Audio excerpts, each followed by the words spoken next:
An absolute shit show. Hi all. It's been a week and a half since D-Day for me, 26F. Found texts on my husband's, 28M, Apple Watch of him making plans to meet with a sex worker. It all felt so unreal. We've only been married a year and a half but together for 3. Although already married, we had been planning a second wedding, that I naturally called off, even more embarrassment. I'm still as numb as the day I found out.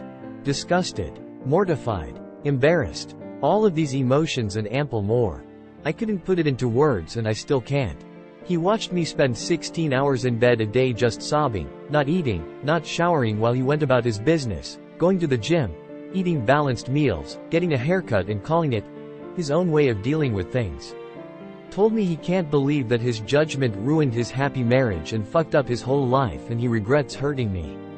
I thought he was extremely sorry and remorseful. Until another discovery 4 days post the first D-Day, I found Uber receipts in our email that he had lied about work and met up with another sex worker. After seeing me be a sobbing mess, shell off myself, seeing how I thought I was going to die from heartbreak, he went and betrayed me. I confronted him. He still claimed to love me, care for me, he's sorry, he's fucked up, he's remorseful, I'm a wonderful partner, he doesn't know what he's doing, blah blah blah. This man was my first. I was a virgin at 22 and he was the first man I trusted enough with my body. I have so many deep-rooted issues with my self-esteem, my body, and intimacy. He went and made plans with a hooker and I can't even begin to explain how traumatizing it is for me. I had always had this major insecurity around sex and my body because of my inexperience, and the fact that he went and did this makes me feel like it reaffirms every single horrible thing I've said about myself. He doesn't know how deep he cut. How many old wounds he's opened up after I've worked so hard in therapy to heal.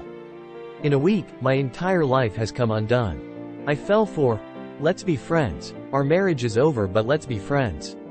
And some of you might be thinking why I would even fall for this, and this is where the shit show starts. I'm an immigrant. My permanent residency in this country is conditional on being his spouse. I got my green card very recently and have no family here other than his family. He's been my entire life these past 3 years and I am heavily dependent on him. I do not have many friends as I lost myself to my career and marriage and neglected my social life. I am heavily dependent on him financially and like a knight in shining armor, sarcastically. He's offered to let me stay until we figure out our next move in terms of legalities, which is another shit show. His family doesn't know what he did and think I used him for citizenship. The family I adore is my own. Think this after seeing me sacrifice so much, my own family, to be with this motherfucker that betrayed me in the worst way imaginable.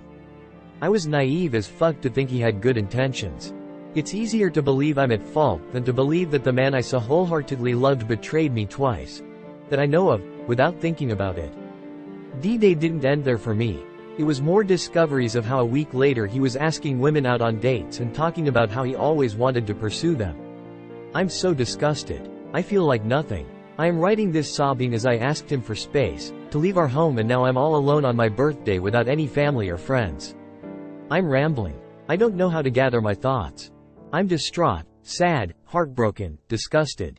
Alone. And I hate him. I don't know what the point of this was, I just really need a virtual hug. Really hoping I can come back to this a year later knowing I found peace, but for now, it's nothing but pain.